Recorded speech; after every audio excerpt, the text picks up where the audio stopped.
ओम नमः शिवाय साथियों। तो आज के कुछ महत्वपूर्ण प्रश्न मैंने सिंधु घाटी की सभ्यता से लिए हैं। तो प्रश्न है,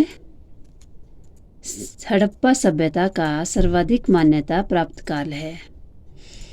तो हड़प्पा सभ्यता का सर्वाधिक मान्यता प्राप्त काल है वो है 2500 ईस्वी पूर्व से 1750 ईस्वी पूर्व। प्रश्न 2 है, सिंधु घाटी की सभ्यता निम्नलिखित में से किस सभ्यता के समकालीन नहीं थी। तो यहाँ पूछा गया है कि सिंधु घाटी की सभ्यता किस सभ्यता के समकालीन नहीं थी। तो वो थी ग्रीक की सभ्यता। ग्रीक की सभ्यता के समकालीन जो है वो सिंधु घाटी की सभ्यता नहीं थी।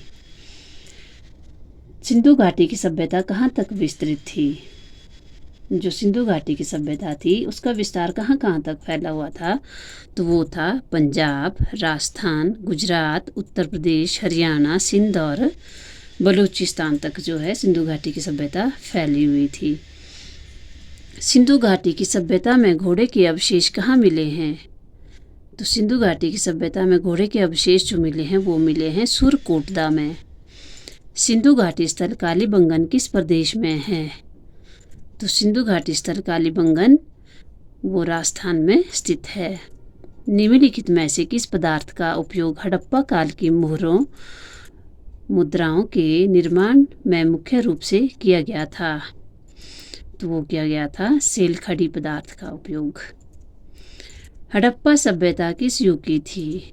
जो हड़प्पा सभ्यता युग था वो था कांस्य युग से रिलेटेड। सिंधु घाटी सभ्यता के लोगों का मुख्य व्यवसाय क्या था। जो सिंधु घाटी सभ्यता के लोगों का मुख्य व्यवसाय था वो था व्यापार। हड़प्पा सभ्यता के निवासी थे। जो हड़प्पा सभ्यता के निवासी थे वो थे शहरी। सिंधु सभ्यता के घर किससे बनाए जाते थे। सिंधु सभ्यता के घर ईंटों से बनाए जाते थे। हड़प्पा वासी किस वस्तु के उत्पादन में सर्वप्रथम थे। तो हड़प्पा वासी कपास के उत्पादन में सर्वप्रथम थे। निम्नलिखित विद्वानों में से हड़प्पा सभ्यता का सर्वप्रथम खोजकर्ता कौन था। तो जो हड़प्पा सभ्यता का खोजकर्ता थे वो थे दयाराम साहनी। सिंधु सभ्यता का पतन नगर बंदरगाह कौन सा था। तो ये था लोथल। सिंधु सभ्यता का पतन नगर बंदरगाह लोथल था।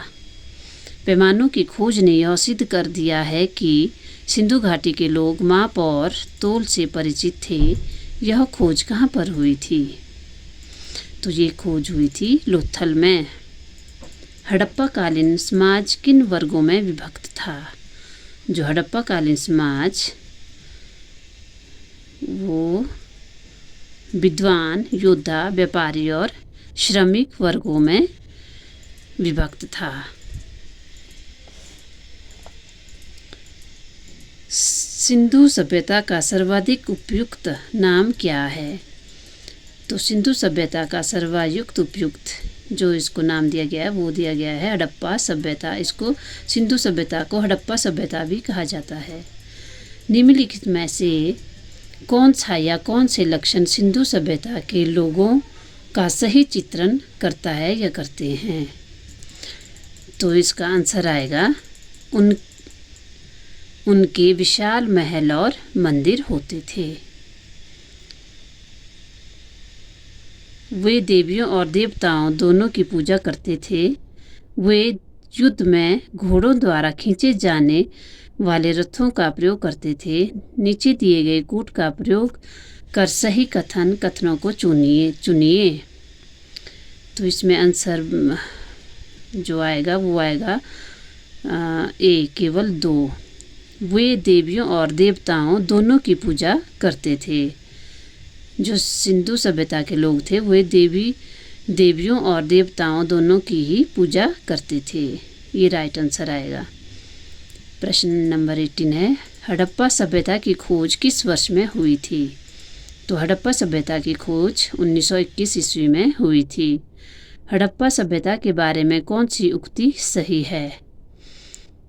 तो इसका जो सही आंसर है वो है उन्होंने पशुपति का सम्मान करना आरंभ किया था। हड़प्पा के लोगों की सामाजिक पद्धति डैश थी। तो हड़प्पा के लोगों की सामाजिक पद्धति उचित समतावादी थी। सिंध का नखलिस्तान या बाग, सिंध का बाग या सिंध का नखलिस्तान हड़प्पा सभ्यता के किस पूरा स्थल को कहा गया? तो ये कहा गया मोहनजोदड़ो को।